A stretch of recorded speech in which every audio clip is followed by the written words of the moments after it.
Estamos começando mais um programa Evidências, sempre em busca de fatos que comprovem a veracidade histórica da Bíblia Sagrada. No último programa, você pôde acompanhar conosco várias curiosidades acerca da Bíblia. Vimos as origens da palavra Bíblia conectada à produção do papiro, uma das mais antigas formas de papel vegetal criadas pelos egípcios. Também acompanhamos a trajetória de Gutenberg e a publicação da primeira Bíblia impressa em cerca de 1450 na Alemanha. No programa de hoje, vamos dar continuidade a esta série de informações curiosas acerca da Palavra de Deus. Bem, como já dissemos, a Bíblia é uma coleção de pequenos livros escrita por aproximadamente 40 autores e que levou 1.600 anos para ficar completa com seus atuais 66 livros. Mas espere, as Bíblias impressas por editoras católicas têm o acréscimo de alguns livros a mais que eles chamam de deuterocanônicos e que estão ausentes nas Bíblias impressas por editoras protestantes. Afinal, seriam as Bíblias protestantes que estariam incompletas ou as Bíblias católicas que acrescentaram livros que não faziam parte do original do cânon inspirado por Deus? Antes de responder a essa pergunta, é importante salientar que, fora esses acréscimos, não existem quaisquer outras diferenças substanciais entre as chamadas Bíblias católicas ou Bíblias protestantes. Todos os ensinamentos que você aprende aqui na TV Novo Tempo podem ser verificados em qualquer Bíblia editada por qualquer denominação religiosa. A Bíblia ensinada por um padre católico ou ortodoxo não é outra senão a mesma Bíblia ensinada ou pregada por um clérigo protestante. A diferença está na interpretação. Disto posto, vamos voltar à questão dos livros a mais ou a menos que diferenciam as Bíblias católicas das demais Bíblias. São eles: Tobias, Judite, Sabedoria de Jesus ben Sirach, ou Eclesiástico, Sabedoria de Salomão, Baruch, 1 Macabeus, 2 Macabeus, além de acréscimos aos livros de Daniel e Esther. Bem, sobre esses livros, devemos dizer que o cânon hebraico das Escrituras nunca os considerou inspirados por Deus. Num famoso encontro de rabinos judeus realizado em Jâmnia no final do primeiro século depois de Cristo, os participantes confirmaram como canônicos apenas os livros que existiam em língua hebraica e que remontassem ao tempo do profeta Esdras, o que exclui os livros deuterocanônicos. Essa posição judaica sobre o cânon é importante para nós porque, como disse Paulo em Romanos, aos judeus foram confiados os oráculos de Deus, Romanos 3, verso 3. Ora, a palavra para oráculo em grego significa a palavra inspirada por Deus, isto é, o cânon dos livros sagrados. A mesma compreensão dos judeus antigos quanto ao Antigo Testamento foi a compreensão dos cristãos primitivos. Melito de Sardes, que viveu no segundo século depois de Cristo, não incluiu os deuterocanônicos em sua lista de livros inspirados do Antigo Testamento. Ele reafirmou a lista hebraica feita pelos judeus. Alguns tentam objetar dizendo que os judeus de Alexandria aceitavam aqueles livros deuterocanônicos, pois os colocaram na versão grega do Antigo Testamento, chamada Septuaginta, e composta por volta do 3º ao 1º séculos antes de Cristo. O problema com esta informação é que todas as cópias destes livros que temos na Septuaginta datam do 4º e 5º séculos depois de Cristo em diante. Logo, elas não nos oferecem uma perspectiva segura de que aqueles livros já estivessem na versão mais antiga da Septuaginta, aquela usada pelos apóstolos, ou ainda que estivessem entre os livros inspirados por Deus. Ademais, esses livros foram rejeitados pelos principais escritores cristãos que escreveram antes do 4º século depois de Cristo. São eles Atanásio, Hilário, Cirilo de Jerusalém, Cipriano, Gregório Nazianceno e Eusébio de Cesareia. Aliás, o próprio São Jerônimo, que traduziu a Bíblia para o latim a mando do Papa Damásio, se sentiu desconfortado em incluir aqueles livros no índice das Escrituras Sagradas. Tanto que no seu prefácio chamado Prólogos Galeatus, ele faz questão de dizer que todos os livros que estavam fora do cânon hebraico não poderiam ser inspirados por Deus, eram apócrifos. São Jerônimo distinguiu entre livros canônicos e livros eclesiásticos. Estes últimos, que circulavam pela Igreja, foram aceitos como uma leitura espiritual e boa, mas não foram reconhecidos como escritura autorizada. A situação ainda permaneceu obscura nos séculos seguintes. Por exemplo, João Damasceno, Gregório Magno, Valfredo, Nicolas de Lira e Tostado continuaram a duvidar da canonicidade dos livros deuterocanônicos. Segundo a doutrina católica, o critério de inclusão no cânon bíblico é a decisão infalível da Igreja. Esta decisão não foi dada senão mais tarde, na história da Igreja no Concílio de Trento. Você viu esta informação? E olha que ela está na própria Enciclopédia Católica. Foi somente no Concílio de Trento, em 1546, que a Igreja Católica, para refutar os ensinos de Lutero, canonizou oficialmente esses livros e por isso lhes deu o nome de deuterocanônicos, que quer dizer canonizados numa segunda vez, num segundo momento. Já os protestantes preferem chamar esses livros de apócrifos, uma palavra grega que significa oculto, escondido, de origem duvidosa. O curioso é que até mesmo o cardeal Tomás Carretano, que foi o maior oponente de Lutero em Augsburgo, também admitiu que os deuterocanônicos não eram fonte confiável de doutrina. Além disso, eles também foram rejeitados por trazerem doutrinas e ensinamentos estranhos, que contrariam não apenas o senso comum, mas o restante das Escrituras. Eles falam, por exemplo, de magia, oração pelos mortos, preexistência da alma, sem contar a leva de histórias absurdas, como de uma mulher que jejuou a vida toda, com exceção dos sábados, ou de um anjo que mentiu e ainda mandou Tobias queimar coração de peixe num braseiro para, com sua fumaça, expelir espíritos demoníacos que estavam em redor. Isso é bruxaria. Além destes, existem outros livros apócrifos ou pseudepígrafos que nunca foram aceitos como livros legitimamente inspirados, seja por católicos ou protestantes. Eles são baseados geralmente em personagens famosos do Antigo Testamento, como Enoque e Moisés, ou também do Novo Testamento, como Pedro e Maria Madalena. Mas estes livros nunca foram aceitos como autênticos. Por outro lado, porém, fora os apócrifos, a Bíblia menciona alguns livros, certamente inspirados, mas que não tinham função canônica e, por isto, se perderam. Não existe hoje nenhum manuscrito deles, senão a referência encontrada na Bíblia. Temos, por exemplo, o livro de Jazer, mencionado em Josué, capítulo 10, verso 13. O livro das Batalhas de Javé, mencionado em Números, capítulo 21, verso 24. O livro do profeta Semaías e Ido, que são mencionados em 2 Crônicas, capítulo 12, verso 15. No Novo Testamento, temos também a referência de Paulo a uma carta aos Laodicenses que hoje encontra-se perdida. E se alguns desses livros fossem encontrados hoje, poderiam ser incorporados no cânon das Escrituras? Esta é uma boa pergunta. Mas a resposta é clara: não. Nenhum deles poderia fazer parte do cânon, pois nem todos os escritos inspirados são parte da Bíblia Sagrada. O fenômeno da inspiração é um só, mas a função do profeta pode ser diferente. Os adventistas do sétimo dia, por exemplo, entendem que esta mulher, chamada Ellen White, foi agraciada com o dom da profecia. Logo, ela foi inspirada por Deus como todos os profetas da Bíblia. Porém, os adventistas entendem que jamais seus escritos podem ser tomados como parte da Bíblia Sagrada ou serem fontes de doutrinas.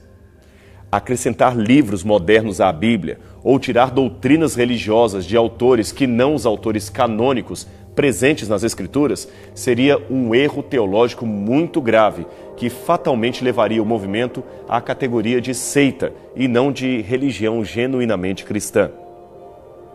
Continuando a nossa lista de curiosidades bíblicas, temos uma interessante informação acerca da atual divisão entre capítulos e versículos. Excetuando as várias divisões ou tentativas feitas a partir do IV ou V séculos depois de Cristo, algumas primitivas divisões da Bíblia foram encontradas já no período da Bíblia hebraica. É possível dizer que a divisão em capítulos que encontramos em nossas edições modernas da Bíblia vem de dois autores do século XIII. Stephen Langton, que na época era arcebispo da Cantuária, e o cardeal Hugo de Sancto-Caro, que também era conhecido como Hugues de Saint-Cher.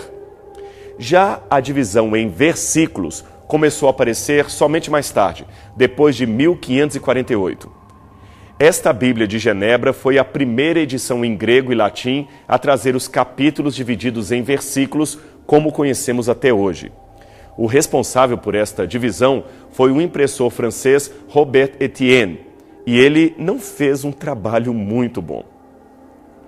Em que pese o seu esforço, algumas divisões ficaram tão ruins que alguns autores sugeriram que o seu trabalho, ou pelo menos parte dele, foi feito sobre o lombo de um cavalo. Deixe-me dar um exemplo para você. Veja este texto, por exemplo, que está no livro do Apocalipse, capítulo 20, verso 5. Mas os outros mortos não reviveram até que se completassem os 1000 anos. Esta é a primeira ressurreição. Bem, o arranjo desastroso dessas duas sentenças fez parecer que a primeira ressurreição só se dará depois do milênio, quando é exatamente o contrário que a Bíblia apresenta. A divisão em capítulos também herdou os seus problemas. Daniel capítulos 10, 11 e 12 constituem uma única profecia, mas do jeito que está, parecem ser 3 profecias diferentes. E assim vão os problemas de divisão no texto bíblico. Eu sei que você deve estar perguntando, por que então não revisam tudo isto? É que, em termos históricos, alguns erros ficam piores se forem corrigidos. Por exemplo, chamar os índios hoje de índios constitui um erro pentencenário porque os primeiros navegantes europeus pensavam ter chegado à Índia e não a um novo continente. Por isso chamaram erroneamente os nativos daqui de índios. Imagine agora se os historiadores resolvessem corrigir isto. Imagine a confusão que ia dar nos livros de história, nos mapas, nos próprios índios que já assimilaram este adjetivo. Ia ser muito complicado, como diria o poeta Bocage, a emenda ia sair pior do que o soneto. Por isso, o estudioso da Bíblia não pode ficar preso às divisões em versículos e capítulos das modernas edições. Elas não possuem nenhuma autoridade inspirada por Deus. São apenas ferramentas para facilitar o encontro de determinada passagem. O ideal num estudo bíblico é verificar o contexto imediato e o contexto geral. Afinal, você já sabe, texto fora de contexto gera pretexto. E é isso mesmo. Mas só para aguçar a curiosidade de alguns, deixe-me dizer que a Bíblia hoje encontra-se dividida em 1.189 capítulos e 31.102 versículos que juntos já transformaram a vida de milhões de pessoas em todo o mundo e em toda a história. O interessante é que, provavelmente, os seus autores humanos, embora soubessem desde o começo que estavam redigindo as palavras que Deus lhes revelara, nem mesmo eles poderiam imaginar o alcance daquilo que estavam colocando no papel. E como Deus foi diversificado ao escolher os seus redatores. Moisés foi um líder político treinado nas melhores escolas do Egito Antigo. Pedro era um rude pescador da Galileia. Amós era boiadeiro e recolhedor de figos em Tecoa. Josué era um capacitado general militar. Daniel era o primeiro-ministro na corte de Babilônia. Lucas era um médico e advogado, possivelmente de origem grega. Salomão era um rei e filósofo judeu. E olhe que estes são apenas alguns exemplos para mostrar que Deus não é elitista nem simplista em suas escolhas. Ele escolheu gente de todas as camadas sociais e de todos os níveis intelectuais. Isso sem contar aqueles que, embora não fossem escritores da Bíblia, foram arrolados nela como verdadeiros heróis e heroínas de Deus. Homens, mulheres, escravos, ricos, pobres e até crianças. Deus realmente é muito diversificado em suas escolhas. Deus não é monótono. E por falar em escolhas, é bom que se esclareça que a eleição de Deus não significa destino. Ele respeita muito o livre-arbítrio humano. A decisão de cada um desses heróis de fé foi o determinador final para o plano de Deus em relação a eles, ou para que se cumprisse aquilo que Deus queria. Mas os planos de Deus poderiam ser frustrados se a pessoa rejeitasse a eleição de Deus. É importante deixar isto claro. Originalmente, a Bíblia foi escrita em hebraico, aramaico e grego. E hoje, como dissemos no programa anterior, ela está traduzida em mais de 2.500 línguas e dialetos. No caso do português, o pioneiro da tradução para o idioma lusitano foi Dom Dinis I, rei de Portugal de 1279 a 1325. Culto e poliglota, ele iniciou uma tradução pessoal da Bíblia latina para o português, mas não conseguiu ir além dos 20 primeiros capítulos do Gênesis, porque infelizmente morreu antes. Pena que nenhuma linha dessa antiga tradução chegou até nós. Depois dele, houve outras traduções incompletas da Bíblia para o português.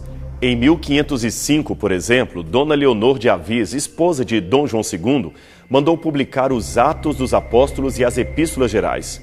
Mas o clero, não querendo que a Bíblia estivesse na língua vernácula, conseguiu interromper os seus trabalhos e dar fim às cópias que estavam nas bibliotecas do país. Até que, em 1645, um jovem de apenas 17 anos iniciou aquela que seria a primeira versão completa da Bíblia em português. O seu nome? João Ferreira de Almeida. Embora tenha nascido em Tavares, nas proximidades de Lisboa, João Ferreira teve uma vida cosmopolita, pois morou em vários países e, ao se converter ao protestantismo, foi missionário no Ceilão, que é o atual Sri Lanka. Ele sabia ler e se comunicar razoavelmente bem em holandês, francês, italiano, espanhol, latim e grego. E veja a perseverança desse rapaz. Depois de ter traduzido vários capítulos, ele perdeu o manuscrito que levou 3 anos para escrever e teve de começar tudo outra vez. Até que, em 1676, ele finalmente terminou a tradução do Novo Testamento e enviou para ser impresso na Batávia. Mas o trabalho de revisão foi tão lento que ele teve de tomar o manuscrito e reenviá-lo para ser impresso em Amsterdã, na Holanda. E finalmente, em 1681, surgiu o primeiro Novo Testamento traduzido completamente em português. Aí veio a hora de começar a tradução do Antigo Testamento. Mas Almeida só conseguiu chegar até Ezequiel, capítulo 41, pois uma enfermidade ceifou-lhe a vida em 1691, aos 63 anos de idade. Até que em 1748, o pastor Jacobus Open-Acker reiniciou o trabalho interrompido por Almeida e em 1753 foi impressa em 2 volumes a primeira Bíblia completa em português. 4 anos mais tarde, talvez em resposta a esta publicação protestante, o Papa Bento XIV soltou um decreto dizendo que a Bíblia era útil para fortalecer a fé e que uma versão católica deveria ser com urgência impressa em língua portuguesa. Quem ficou encarregado dessa tradução foi o padre Antônio de Figueiredo, que também era natural de Lisboa. Ele até procurou fazer um bom trabalho, mas reconhecendo que não conhecia nada de grego ou hebraico, fez uma tradução a partir da Vulgata Latina, conforme as ordens do Papa. Logo, esta edição católica foi uma tradução de tradução. E mesmo que tivesse um português melhor do que a versão de Almeida, a de Figueiredo pecou por introduzir elementos tendenciosos em sua tradução. Por exemplo, na primeira edição de 1778, o texto de 1 Pedro, capítulo 5, verso 5, que fala da devida obediência aos mais velhos, ficou apoiando a honra dos padres. Outra, o texto de João, capítulo 11, verso 57, traduziu a palavra sacerdote por pontífice, para valorizar o título do Papa. E Apocalipse 1, verso 10, que no original está arrebatado fui no dia do Senhor, Figueiredo traduziu por arrebatado fui no dia de domingo, para fazer valer a guarda do dia oficial da Igreja de Roma. Esses foram apenas alguns exemplos, mas não vamos ficar com isto e anular todo o trabalho de Figueiredo, de jeito nenhum. Ele escreveu algo no prefácio de sua primeira edição que realmente é digno de muita apreciação. Veja o que ele escreveu. Ora, se os sagrados apóstolos, inspirados sem dúvida pelo Espírito Santo, queriam e mandavam que todos lessem as suas cartas, homens, mulheres, grandes e pequenos, eclesiásticos e seculares, quem pode duvidar que a toda a classe de pessoas seja de suma utilidade a leitura das Sagradas Escrituras? Se quando a fé dos crentes cristãos estava tenra, como em leite, julgavam estes primeiros mestres de religião que nenhum mal lhes poderia causar, mas antes contribuiria muito esta leitura para os confirmar na fé e para excitar em todos eles a piedade e o amor de Deus, que perigo pode haver hoje na leitura dos evangelhos e cartas dos mesmos apóstolos? Essa foi realmente uma declaração revolucionária, numa época em que certos filósofos e teólogos ainda achavam que a Bíblia era para ser lida apenas por clérigos e nunca ser distribuída ao povo. Com essa declaração, o padre Figueiredo foi além de seu tempo, e eu assino embaixo do que ele escreveu. Por isso, gostaríamos de terminar essas curiosidades bíblicas justamente com essa máxima do padre Figueiredo. Estude a palavra de Deus com afinco, mergulhe nas suas páginas, e também na história que envolve a sua tradução, a sua transmissão. Veja o que especialistas em teologia, arqueologia, filosofia, história e outras áreas dizem a respeito deste livro famoso. Avalie bem as suas posições, favoráveis ou não, e tire você mesmo as suas conclusões. Veja, se tem um imperador que o Brasil deveria ter orgulho de ter tido, este foi, sem dúvida, Dom Pedro II. Dono de uma cultura vastíssima, ele foi extremamente dedicado ao estudo dos idiomas. E Dom Pedro foi também ativo participante de diversas academias de ciência e letras em todo o mundo. Ele chegou a viajar em expedições para o Oriente Médio e se tornou ele mesmo membro imortal da Academia Francesa. Depois disso, foi eleito para a Liga dos 40 Sábios em Paris. Agora, com esse currículo, veja o que este homem de vasta cultura disse a respeito da Bíblia Sagrada. Eu amo a Bíblia. Eu leio-a todos os dias. Quanto mais a leio, tanto mais a amo. Há alguns que não gostam da Bíblia. Eu não os entendo, não compreendo tais pessoas, mas eu a amo. Amo a sua simplicidade e amo as suas repetições e reiterações da verdade. Como disse, eu a leio cotidianamente e gosto dela cada vez mais. Qualquer comentário adicional a estas palavras de Dom Pedro II será mera redundância. Por isto, nada mais resta dizer senão: leia a Bíblia você também. Descubra por si mesmo o poder transformador contido nas páginas deste livro especial. E não esqueça de estar conosco todas as semanas aqui no programa Evidências, na sua TV Novo Tempo. A gente se encontra no próximo programa.